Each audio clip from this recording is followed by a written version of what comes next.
Good morning student of class 9th। आज हम civics का चैप्टर 3 इलेक्ट्रोल पॉलिटिक्स को शुरू करेंगे। तो सबसे पहले इस चैप्टर को थोड़ा मैं पेन पेपर की हेल्प से आपको बताता हूँ इस चैप्टर में मिलने वाला क्या है, ये चैप्टर क्यों इंटरेस्टेड होगा जो सिविक्स को लेकर, आप इसमें क्यों एक प्रकार से इंटरेस्टेड फील करेंगे, जिसका नाम है इलेक्ट्रोल पॉलिटिक्स।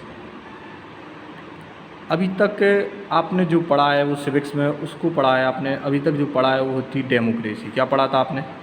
डेमोक्रेसी। डेमोक्रेसी को आपने अच्छे से पढ़ा था ना। डेमो मीन्स क्या होता है? पीपल्स, और क्रेसी मतलब उनके द्वारा गवर्नमेंट। ठीक है, तो पीपल्स की गवर्नमेंट, डेमोक्रेसी क्या है? पीपल्स की गवर्नमेंट। पीपल्स की गवर्नमेंट ही तो है डेमोक्रेसी। अभी तक मैंने क्या बताया? डेमो मतलब पीपल्स, क्रेसी मतलब गवर्नमेंट। ठीक है, तो जो लोगों की सरकार होती है, लोगों के द्वारा जो सरकार बनाई जाती है वो ही डेमोक्रेसी कहलाती है, उसी को डेमोक्रेसी यहाँ पे बोलते हैं। आपने पता होगा जब पीपल्स की गवर्नमेंट है तो पीपल्स की गवर्नमेंट में आपको पता होगा तो पीपल्स कैसे रिप्रेजेंटेटेड होते हैं। जैसे मैंने बोला डेमोक्रेसी में विथाउट इलेक्शन कोई रिप्रेजेंटेटेड हो सकता है। विथाउट इलेक्शन होगा तो किस काम की डेमोक्रेसी? विथाउट इलेक्शन, मैं आपसे पूछूं, बिना इलेक्शन के कोई रिप्रेजेंटेटिव होता है, फिर रिप्रेजेंटेटिव बन के आ जाता है तो वो आपसे कैसे चुना गया? वो तो ऐसे ही चुना गया जैसे डिक्टेटर रूल में चुना जाता है। फॉर एग्जाम्पल में हमने बोल दिया हमारे महाराज ये और आपके महाराज ये, ठीक है, 4 लोगों ने बोल दिया हमारे महाराज भी ये। ठीक है, तो इस टाइप से किस टाइप का इलेक्शन? इलेक्शन होना तो कंपलसरी है, जभी तो आप चुन पाओगे अपने रिप्रेजेंटेटिव को। डेमोक्रेसी की एक अब्राहम लिंकन ने बहुत अच्छी डेफिनेशन दी है, मुझे याद आ रही है अभी। Democracy means by the peoples, who the peoples, whom the peoples. मतलब जो लोगों के द्वारा सरकार, लोगों की सरकार और लोगों के द्वारा बनाई जाने वाली सरकार। ठीक है, जिसमें कौन शासन करता है? सिर्फ और सिर्फ लोग ही शासन करते हैं। जो लोग होते हैं, पीपल्स होते हैं, सिटीजन्स होते हैं, नागरिक होते हैं, उन्हीं का शासन रहता है। वो चाहें तो 5 साल में किसी भी सरकार को उखाड़ के फेंक भी सकते हैं। ठीक है, और 5 साल में किसी की गवर्नमेंट बना भी सकते हैं। ठीक है, तो यहाँ पे किसका शासन रहता है? सिर्फ और सिर्फ लोगों का सरकार रहता है, लोगों का शासन रहता है। किसमें? डेमोक्रेसी में। तो आपको एक बात समझ में आ रही होगी कि लोगों का शासन है तो लोग ही तो चुनते होंगे, लोग किसको? सरकार को। लोग क्या करते होंगे? सरकार को चुनते होंगे। तो सरकार को चुनेंगे कैसे? सबसे बड़ी बात तो यही होती है ना, चुनेंगे कैसे? वो चुनेंगे इलेक्शन के थ्रू। किसके थ्रू? इलेक्शन के थ्रू। इलेक्शन के थ्रू हम किसको चुनेंगे? एक रिप्रेजेंटेटिव को चुनेंगे जो कि हमारी एक प्रकार से कॉन्स्टिट्यूशन से बिलोंग करेगा, कॉन्स्टिट्यूएंसी से बिलोंग करेगा, कॉन्स्टिट्यूएंसी से बिलोंग करेगा, और वो आपके हित में पार्लियामेंट में क्या करेगा? लड़ेगा। मतलब बताएगा कि आपकी प्रॉब्लम्स क्या है, आपकी सिटी की प्रॉब्लम क्या है। आपका जैसे रिप्रेजेंटेटिव, आज हम बोले हमारे रिप्रेजेंटेटिव कौन है, हमारे एमएलए कौन है? महरौनी के एमएलए मन्नू कोरी जी हैं। तो मन्नू कोरी जी को किसने चुना है? आपने ही तो चुना है, पीपल्स ने ही तो चुना है, लोगों ने ही तो चुना है। किसके थ्रू? इलेक्शन के थ्रू। मन्नू कोरी जी को हमने क्या चुना है? इलेक्शन के थ्रू उन्हें चुना है। ठीक है, उनके बाद चुनने के बाद वो इलेक्शन के थ्रू पार्लियामेंट में पहुँचेंगे, पार्लियामेंट में पहुँच वो मिनिस्टर बन गए। अब उनका क्या काम है कि जिस जनता ने उन्हें चुना है, जिन लोगों ने उन्हें चुना है, ठीक है, उनके जो भी उन्होंने प्रॉमिस किए हैं, जो भी उन्हें प्रॉब्लम्स है उसको क्या करना? सॉल्व करना। ठीक है, क्या काम है उनका? उस प्रॉब्लम को सॉल्व करना। यही तो डेमोक्रेसी है। Democracy is the best form of government. Why? Because की डेमोक्रेसी लोगों की सरकार होती है, लोगों के द्वारा बनाई गई सरकार होती है, इसलिए वो अच्छी गवर्नमेंट होती है। अब इसमें देखते हैं हम इलेक्ट्रोल पॉलिटिक्स में सबसे पहले यहाँ पे एक देवीलाल की एक केस स्टडी डली है। Let us read in newspaper. भाई इलेक्शन क्यों? तो assembly election in the Haryana the time of the after midnight, रात का समय था। The unexpected crowd setting up the past 5 hours in the chowk of the towns in the waiting for the leader come. देखो, हरियाणा में election का time चल रहा था, तो रात को टाइम आपने देखा नहीं होगा, जब इलेक्शन का टाइम आता है तो बहुत सारी रैलियां होती हैं। ठीक है, रैलियां किसकी? पॉलिटिकल लीडर्स की, और सब अपने अपने प्रॉमिस करके जाते हैं कि हम पानी में फ्री में पानी देंगे, हम फ्री में स्कूल खुलवा देंगे, ठीक है, हम फ्री में भोजन देंगे, हम बच्चों को शिक्षा देंगे, हम हेल्थ देंगे। होता कुछ भी नहीं है यहाँ पर। ठीक है, इसके बाद क्या लिखा हुआ है? The crowd sitting for the past 5 hours, the chalk of the towns in the waiting for the leaders to come. The organizers assure the resource of the crowd that be would by the here any moment. जो उसको organise कर रहा था, organise कौन करेगा? देखो, आपको पता है एक मेन लीडर होता है, जैसे नरेंद्र मोदी जी आएंगे तो कौन उनको ऑर्गेनाइज करेगा?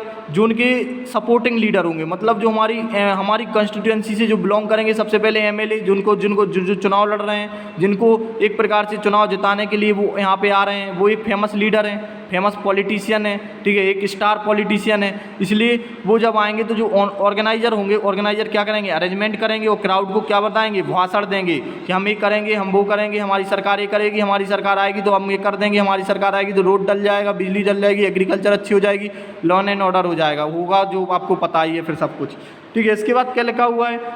The organizer reassure the crowd of the here any movement. The crowd stand up and whenever the passing vehicles comes that way, it arouse the hope of the has come. वहाँ से एक vehicles निकलती हैं, कुछ vehicles निकलना शुरू हो जाती है, क्राउड खड़ी हो जाती है कि हमारा नेता आ गया। The leader is mister Devilal, the chief of Haryana संग्राम समिति। यहाँ पे कौन आते हैं? मिस्टर देवीलाल आते हैं, ठीक है। मिस्टर देवीलाल हरियाणा संग्राम समिति के प्रेसिडेंट थे, लीडर थे। Who at the addresses meeting of the Karnal in the Thursday night, ठीक है। वहाँ पे करनाल पे जो मीटिंग हो रही थी, जो चौक पर हो रही थी जो मीटिंग, ठीक है, यहाँ पे हमने पढ़ा था, जो यहाँ पे एक चौक था, ठीक है, चौक टाउन में जो चौक पर मीटिंग हो रही थी, चौराहे पर, उस मीटिंग को एड्रेसेस करते हैं 8 से 11 बजे तक। 76 ईयर ओल्ड थे, बहुत ही बिजी मैन थे। He had to already addresses 9 meeting, उसी दिन उन्होंने 9 मीटिंग अटेंड की थी, मॉर्निंग से लेकर नाइट तक। Been constantly address the public meeting in the 23 month preparing for the election, जो कि इलेक्शन को इतना टाइम रह गया था, 23 दिन का टाइम रह गया था, तो यहाँ पे उन्होंने पब्लिक मीटिंग अटेंड की थी। तो आप देखते हैं कि आगे चल के जो देवीलाल है, यहाँ पे देवीलाल, देखो एक बात और मैं बता दूं, जो इस स्टोरी में आगे लिखा हुआ है कि देखो पहले वहाँ पे किसकी गवर्नमेंट थी? हरियाणा में कांग्रेस की गवर्नमेंट थी। और इलेक्शन कौन लड़ रहा था अपोजिशन में? अपोजिशन में जो देवीलाल जी थे वो इलेक्शन यहाँ पे लड़ रहे थे, क्योंकि जनता को प्रॉमिस करके हुए कि जनता के बोल रहे थे हम ये करेंगे, हम वो करेंगे, हम ये करेंगे। और जो कांग्रेस थी उससे जनता क्या हो चुकी थी? थक चुकी थी, क्योंकि वो 10 साल से वहाँ पर क्या कर रही थी? रूल कर रही थी। तो आगे क्या होता है कि देवीलाल अपोजिशन से क्या होते हैं? देवीलाल जीत जाते हैं, देवीलाल विन हो जाते हैं, यहाँ पे इलेक्शन को जीत जाते हैं। देन आफ्टर 90 सीट में से उनकी 70 सीट यहाँ पे आ जाती हैं। ये सब लिखा हुआ है, आप यहाँ पे पढ़ लेना, यहाँ से लेके यहाँ तक पढ़ लेना कि गवर्नमेंट किसकी आती है। फिर उसके बाद यहाँ पे देखो थोड़ा, the peoples were the unhappy to existing government, जो पहले से गवर्नमेंट थी उससे अनहैप्पी थे। They were also the attract Devilal के प्रॉमिस से लोग अट्रैक्ट हो गए।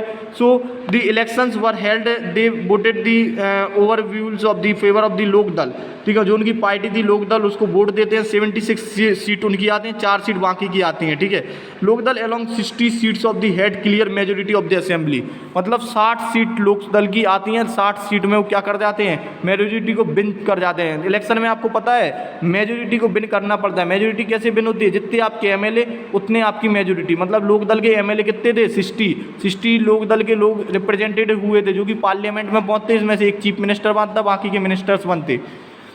इसके बाद क्या लिखा हुआ है? लोकदल सिद्धि, इसके बाद वो जीत जाते हैं। और then after Congress could been only 5 seat, Congress ने कितनी जीती यहाँ पे सीट? 5 सीट जीती। तो यहाँ पे चीफ मिनिस्टर कौन बन जाता है? देवीलाल यहाँ पे चीफ मिनिस्टर बन जाते हैं, ठीक है। और यहाँ पे गवर्नमेंट को क्या करने लगते हैं? गवर्नर के पास जाते हैं इन्विटेशन के लिए, देवीलाल, ठीक है, हमें चीफ मिनिस्टर बना दो। 3 days of the election result were to declare the become of the chief minister, as soon the become of the chief minister the government issue the government order of the देखो 3 दिन देवीलाल को बने नहीं हुए election, मतलब जीते हुए election नहीं, उन्होंने स्मॉल फार्मर्स के लिए लोन क्या कर दिया? आउटसाइडिंग कर दिया। एग्रीकल्चर लेबर, स्मॉल फार्मर्स के लिए भी यहाँ पे काम, स्मॉल बिजनेसमैन के लिए भी यहाँ पे काम करना शुरू कर दिया।